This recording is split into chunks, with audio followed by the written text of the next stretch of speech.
É bem comum, Marcos. Bom dia, Geraldinho, que está aqui nos estúdios também. Bom dia a todos os nossos ouvintes do Panorama 95.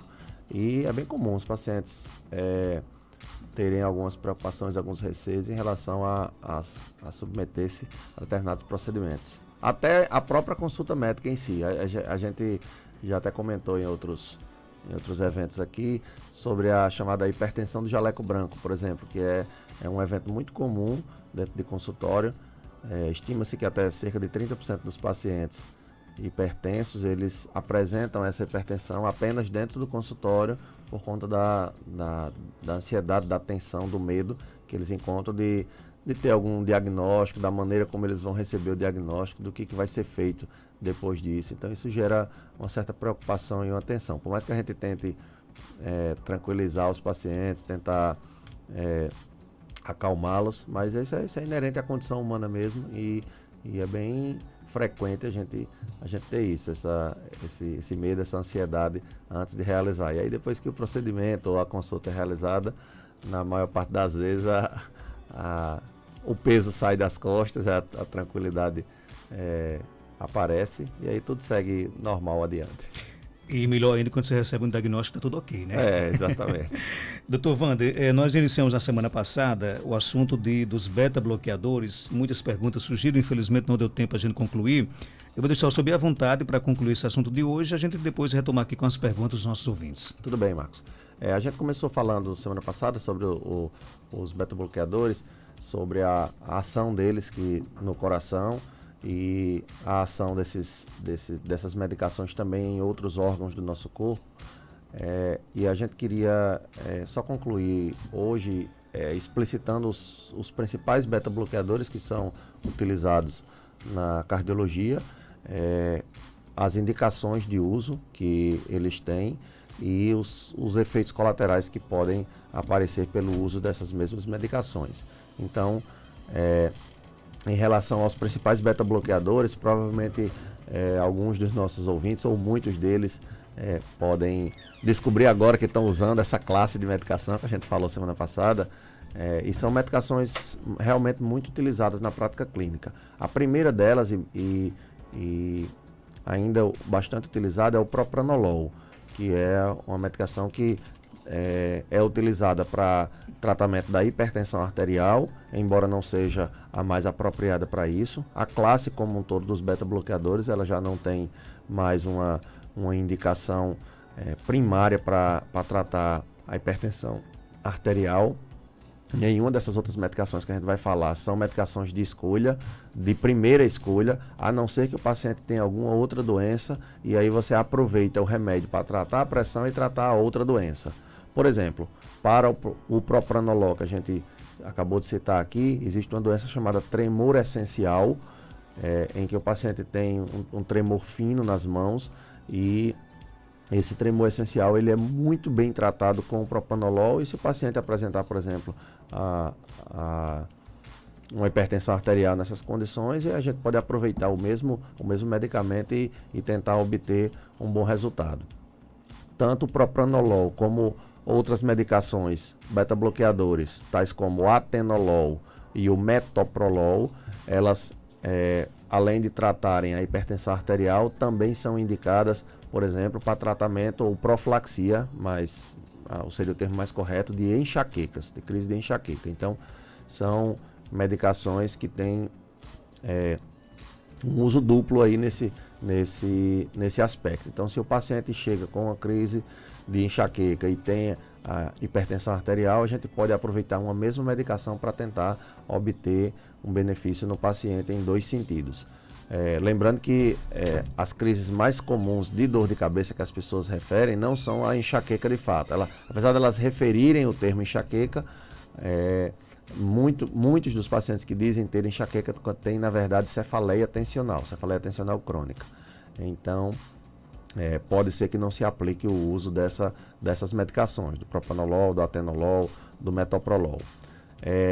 Seguindo nas indicações, o atenolol, que a gente acabou de falar, assim como o metoprolol e outras medicações também beta-bloqueadores, como carvedilol e bisoprolol, e nebivolol, eles podem ser utilizados no tratamento de angina do peito. Ou seja, o paciente que tem obstruções nas artérias do coração e sente dor no peito ao realizar esforços, ao ter estresses, por exemplo, e é documentado que ele tem esse sofrimento no coração por conta dessas obstruções, ele pode obter alívio dessa dor através do uso dessas medicações. As principais são atenolol, metoprolol e carvedilol, mas o bisoprolol e o bisoprolol também, mas o nebivolol também pode ser usado nesse cenário. Para os pacientes que apresentam insuficiência cardíaca, doenças que são conhecidas popularmente como coração crescido, quando essa insuficiência cardíaca é associada com uma falta de força de contração do coração, que no termo técnico nós médicos chamamos de insuficiência cardíaca com fração de ejeção reduzida, nesses cenários existem 3 medicações que são indicadas, que são o metoprolol, o carvedilol e o bisoprolol. E se o paciente for idoso, o nebivolol também tem indicação de uso nesse cenário. Então, a gente vê que esse grupo de medicamentos dos beta-bloqueadores pode ser usado para diversas condições. O paciente pode ter, por exemplo, insuficiência cardíaca com enxaqueca, e aí você vai tentar associar uma coisa com a outra. O paciente pode ter hipertensão com coração crescido, aí você já vai fazer outra associação. Hipertensão com angina, você já vai tentar aproveitar uma dessas medicações que tem a ação boa e comprovada, tanto numa doença quanto na outra. Nem mencionei por último, mas fica registrado também que eles têm uma excelente indicação em tratamento de arritmias também, são medicações antiarrítmicas. Então, dentro desse grupo, o propranolol pode ser utilizado, o atenolol pode ser utilizado, assim como o metoprolol pode ser utilizado para tratamento das arritmias. São as principais medicações utilizadas. O carvedilol, nebivolol e bisoprolol podem ser também, mas não são indicação de primeira escolha nesse cenário. Então, a gente percebe então que essas medicações elas são muito utilizadas na prática clínica porque elas têm um espectro de ação que não se limita só ao coração, elas podem ser utilizadas inclusive em outras doenças. E dentro das doenças do coração, elas podem ser utilizadas para tratar várias doenças. Então, são medicações que são muito utilizadas. Mas, como infelizmente, queria eu que fosse, mas infelizmente nem tudo são flores, essas medicações também têm seus efeitos colaterais. Então, algumas dessas medicações, por exemplo, ou a maioria delas, vamos dizer assim, não são recomendadas para pacientes com asma, especialmente aqueles em crise de asma grave, porque eles podem piorar a asma do paciente. Se o paciente tiver asma documentada, não pode utilizar, ou não deve, pelo menos, utilizar beta-bloqueadores. Uma exceção seria o nebivolol, que é uma medicação que é extremamente seletiva para o coração e ela tem sido utilizada com sucesso em alguns casos de paciente com asma. Outra condição que também não é recomendada a utilização é quando o paciente apresenta um determinado tipo de arritmia, que nós chamamos de bradiarritmias, em que o coração bate de uma forma muito lenta. Embora a gente tenha acabado de dizer que o beta-bloqueador trata as arritmias, mas nesse cenário ele trata as arritmias com a frequência cardíaca, com a tendência de frequência cardíaca elevada. Quando o paciente apresenta uma frequência cardíaca reduzida, ele não deve utilizar ou não é recomendado a utilização dos beta-bloqueadores, porque é um efeito colateral que a gente desenvolve. Outros efeitos colaterais que não são proibitivos de utilização, mas que impactam muito na qualidade de vida do doente e que muitas vezes o médico acaba mexendo na dose ou até substituindo a medicação, podem ser citados também, como, por exemplo, uma dor nas pernas ao caminhar, que é um efeito de muitos desses beta-bloqueadores. O carvedilol e o nebivolol são exceções, porque eles têm um efeito vasodilatador, mas todos os outros que a gente mencionou aqui, eles podem causar essa dor nas pernas ao caminhar, porque o fluxo de sangue para as pernas acaba sendo reduzido nesse cenário. E uma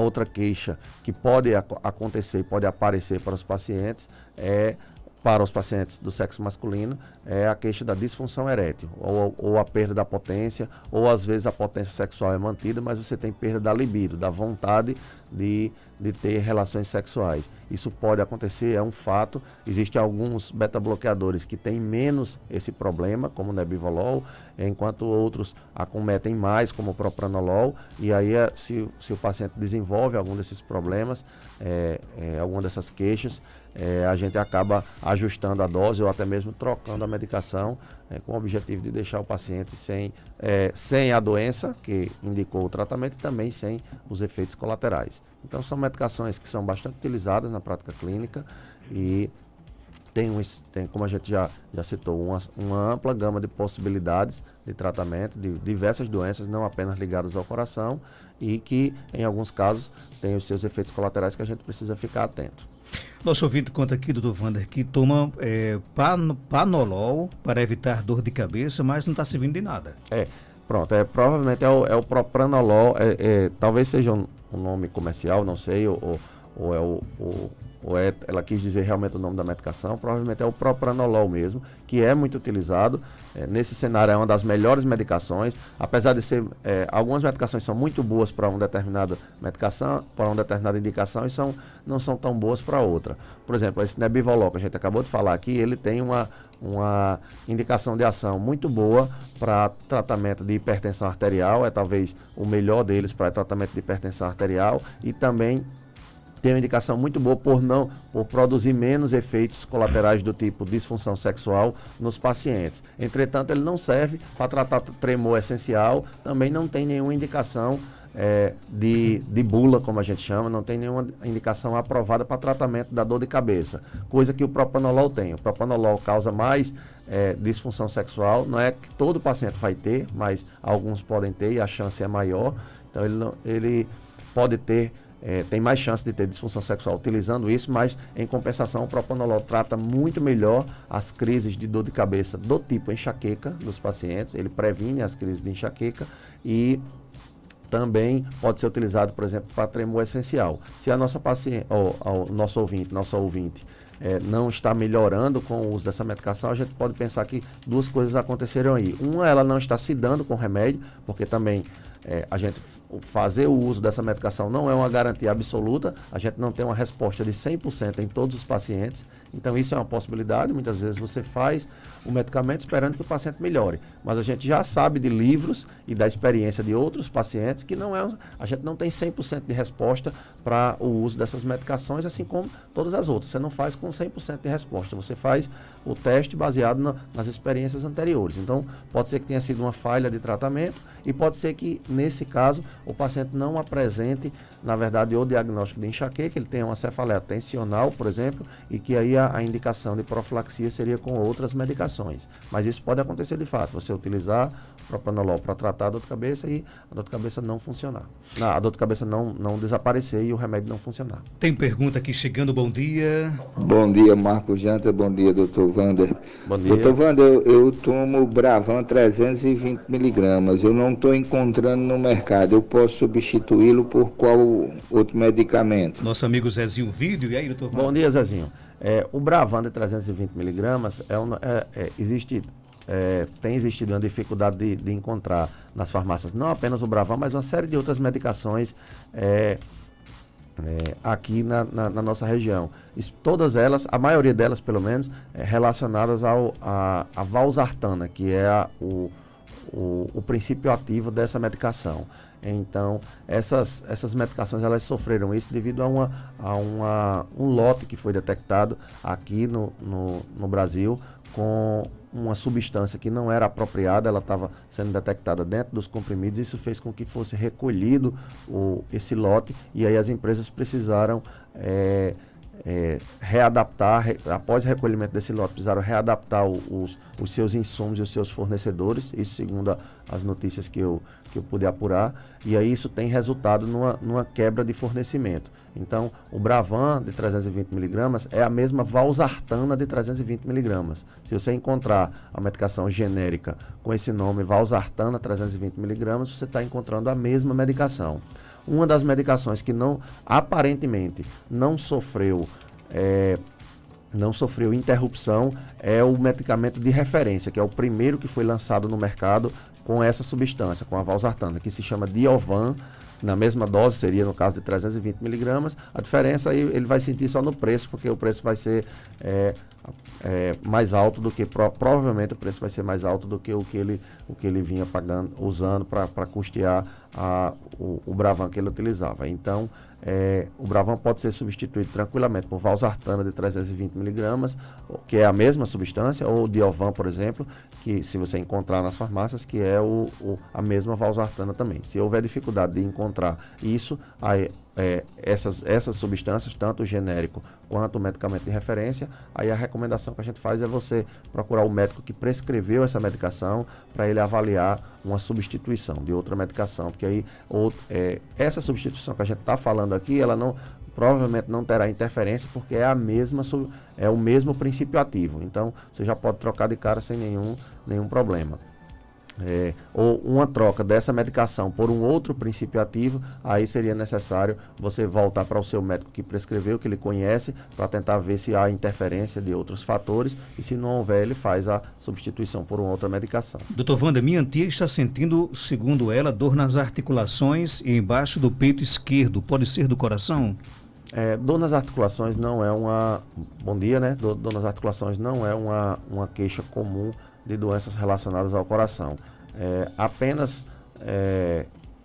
tem um quadro que me vem à cabeça aqui, que felizmente tem ficado mais raro, apesar de ser ainda presente, que é o dos pacientes que apresentam febre reumática, e essa febre reumática ela inicia acometendo articulações, na maioria dos pacientes, e felizmente em uma minoria, não é a maioria dos casos, numa minoria dos casos ela pode, após um certo tempo, afetar as válvulas e a região interna do coração, e isso pode resultar de fato em uma doença cardíaca. E aí seria a conexão que você teria entre doenças articulares e o coração, mas não porque a dor nas juntas é um sinal de doença do coração. Nesse caso é porque a dor nas juntas é sinal de uma doença, e essa doença pode no futuro vir a afetar o coração. Mas a febre reumática, felizmente ela tem diminuído, pelo menos é o que a gente percebe de vivência clínica, ela tem diminuído o seu diagnóstico no nosso meio, e ela tem um espectro de aparecimento que costuma ser restrito o diagnóstico primário, o diagnóstico inicial, costuma ser restrito a pessoas por volta dos 5 aos 15, 20 anos de idade para o primeiro evento. Após essas idades é mais difícil, é mais raro que você tenha um primeiro evento de febre reumática. Então essa dor nas articulações, penso eu que se não tiver relação com febre reumática, dificilmente teria relação direta com o coração. Já a dor no peito, embaixo das costelas, ela pode sim. Aí vai depender dos fatores de risco, das características da dor, se é uma furada, se é um aperto, se é em queimação, que precisariam ser investigados para tentar determinar a sua origem. O coração é uma delas, as articulações não, os ossos e músculos ali na região das costelas também podem ser causa disso, o próprio pulmão pode ser causa, e aí para isso é preciso fazer uma avaliação mais ampla para poder determinar a origem dessa dor. Doutor Wander, sempre que tem algum problema emocional, minha pressão fica muito alta. Já fiz mapeamento da pressão e o médico falou que não sou hipertensa. O que devo fazer quando isso acontece? Então, essa é uma pergunta interessantíssima. O que deve fazer quando isso acontece? Deve priorizar, uma vez que você faz o mapeamento e constata que não é hipertenso, porque a gente já falou aqui, inclusive em episódios anteriores, em entrevistas anteriores, que o melhor método de você definir qual é a pressão arterial do paciente é você obter uma média de várias medidas. E quanto mais medidas você obtém, melhor é. O melhor método para isso, nesse caso, é o mapa de 24 horas, porque pega as pressões durante o dia e as pressões durante o sono. Além do mapa de 24 horas, existem outras como o MRPA, que é a medição residencial da pressão arterial, e a AMPA, que é a automedição da PA, que são medições que você faz durante o período de vigília, enquanto está acordado. Essas medições, qualquer uma dessas três que a gente mencionou, elas dão para a gente um volume de medições que permite que a gente tire uma média. E aí, quando você tem uma média, você está mais apto a entender qual é a realidade do paciente, em vez de se focar apenas em uma medida. Se essa paciente, se esse nosso ouvinte fez esse mapeamento, fez as medidas e constatou que a pressão não é alta e que ele tem apenas um pico hipertensivo, um aumento da pressão no momento em que apresenta crises de estresse ou de ansiedade, o mais recomendado é que ele procure um tratamento da ansiedade. E aí ele procura um especialista, que pode ser, por exemplo, um psiquiatra, que o oriente a fazer as medicações e as condutas corretas durante uma crise dessa, uma crise de estresse, uma crise de ansiedade. O que é que eu faço? O médico especialista, ele vai orientar, olha, você vai se afastar do local, você vai procurar fazer outra coisa, vai usar essa medicação, e aí o paciente resolvendo a crise de ansiedade, ele muito provavelmente resolverá a pressão arterial, porque nesse caso não é fica óbvio, né, que não é a pressão arterial que está causando a ansiedade no paciente, e sim o contrário. Muitas vezes os pacientes acham, por exemplo, que a pressão arterial causa dor de cabeça. A gente já falou isso algumas vezes. Mas se você substitui dor de cabeça por ansiedade, fica muito fácil de você ver quem é o culpado. Na verdade, o culpado, na maioria das vezes em que você tem dor de cabeça com pressão alta, o culpado é a dor de cabeça. Foi ela que veio primeiro e depois a pressão subiu, apenas como forma de reagir do seu corpo. Do mesmo jeito, se você tem um estresse, depois que você tem um estresse, que tem uma raiva, que tem contrariedade, como muitos falam, é que aparece o aumento da pressão. Nesses casos, principalmente se você não é hipertenso, a recomendação é você tratar esse estresse, procurar focar no tratamento desse estresse, que isso vai resolver o problema da pressão arterial. Doutor Wander, o ouvinte quer saber o seguinte: pequena descarga elétrica pode provocar infarto? Pequenas descargas, a gente não tem como mensurar aqui. Na verdade, a pergunta dele, eu acho que eu dei uma mudada aqui, né? Ele quer saber o seguinte: doutor, por que se diz que uma pequena descarga elétrica pode provocar infarto? Essa informação talvez seja mais um mito que se corre. As descargas elétricas, elas podem resultar em problemas no coração, podem resultar em arritmias, inclusive na morte por parada cardíaca do paciente. O paciente pode vir a ter uma arritmia grave que leva a uma parada cardíaca e morrer. Em outros casos, uma descarga elétrica contínua, ela pode lacerar ou machucar, né, gravemente os músculos do corpo, e como o coração é um músculo, também pode sofrer com isso, e aí pode se comportar semelhante a um infarto, você ter morte das células por conta da descarga elétrica, mas não o infarto que nós falamos, porque assim, o termo infarto, na verdade, para a medicina, ele é utilizado para definir a morte de uma célula. Então, quem sofre um AVC, por exemplo, um AVC isquêmico, uma parte do cérebro sofreu morte, né, dessas células. Ali você também tem um infarto. É um infarto cerebral, não é um infarto do coração, mas é um infarto. Se você passa por uma situação de um choque elétrico, e esse choque elétrico ele acaba resultando em uma lesão que destrói parte das células do coração, naquele momento você está tendo um infarto. Você não corre risco de ter no futuro, você está tendo naquela hora. Mas isso não é o que nós comumente chamamos de infarto das pessoas. O que popularmente as pessoas chamam de infarto é a causa mais comum de morte no mundo. Ela é a morte de células do coração causada por entupimento de artérias. E isso não tem relação nenhuma com o choque. Você ter tido um choque, você não vai entupir as suas artérias e corre risco de morrer no futuro. O risco ocorre naquele momento em que você está sofrendo o choque, e aí você pode ter todas as consequências negativas naquele momento. Uma vez que superou o evento, você não corre mais risco. Porque tem gente que às vezes chega no consultório da gente, até é curioso, isso marca muito para a vida da pessoa, e a pessoa diz: não, doutor, porque eu tive um choque faz 40 anos, e aí depois desse choque eu acho que eu nunca mais fui saudável, aconteceu alguma coisa comigo, e às vezes não tem uma relação direta entre esse choque que aconteceu há tanto tempo e o sintoma atual do paciente. Bacana. Dr. Wander Weider, médico cardiologista, está na Clínica São José, que fica na Rua Terezinha Leite, 1883, bairro Penedo, aqui na cidade de Caicó. Telefone para contato 99422-3138, vou repetir, 99422-3138 ou 99431-0681, tá bom? 99431-0681. Obrigado, até quinta-feira, se Deus quiser. Até quinta, Marcos, se Deus quiser.